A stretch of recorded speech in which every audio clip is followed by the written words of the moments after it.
This video will be showcasing a simple cheat system I made for Unity, and it's really easy to use. All you have to do is go to your cheat manager, select your input type. We'll start with the input box, and cheat time is the time allocated to type the cheat in, and hit play. Let's see how it works.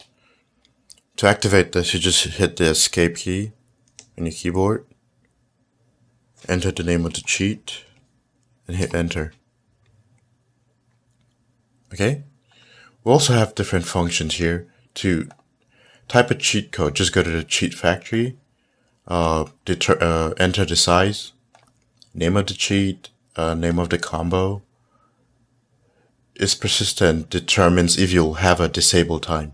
If this is not persistent and you have a uncheat disabled, after 3 seconds it's gonna do whatever function is in uncheat disabled.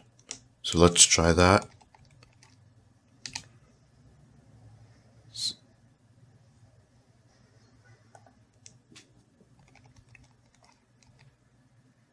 Okay, so that is disabled and comes back on, since it's not persistent.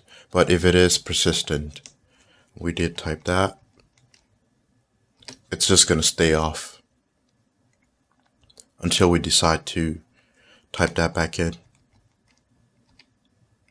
to deactivate the cheat. Okay, so it's really easy to use.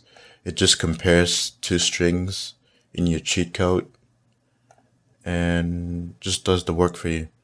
Okay, let's switch the input type to just a Keypress. Hit play. You toggle its activation by hitting the escape key on your keyboard. So if it's enabled, you can type your cheat in, and it's inversed. Since it's persistent, it stays there.